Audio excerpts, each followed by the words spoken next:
Hello, it's your favorite food nerd, and today I'm going to show you how to make one of our new appetizers off our new menu. It is our sausage roll.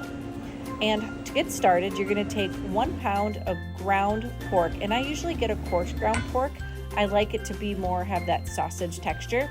And to that, you're going to add 1 teaspoon of onion powder, garlic powder, crushed red pepper flakes, Italian seasonings, half teaspoon of salt, half teaspoon of black pepper. Mix that together with your hands really well. You're then going to get puff pastry and lay that out in a sheet tray.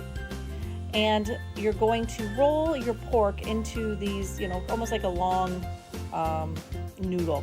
And you're going to shape it like this so you can put it on your puff pastry. You're going to get an egg wash. And what you're going to do is you're going to take a couple eggs and whisk them with just a splash of water. So what this will do is not only help seal the puff pastry, but it will also help it turn beautiful and golden brown in the oven. So once you wrap up your puff pastry, you're going to put a couple slits on the top to let it breathe, let it grow in the oven. And you're going to put it in the oven at 350 degrees for about 20 minutes. They come out beautiful, golden, delicious, and I serve it with a wine grain Dijon mustard. I hope you enjoy. From the nerd who loves food,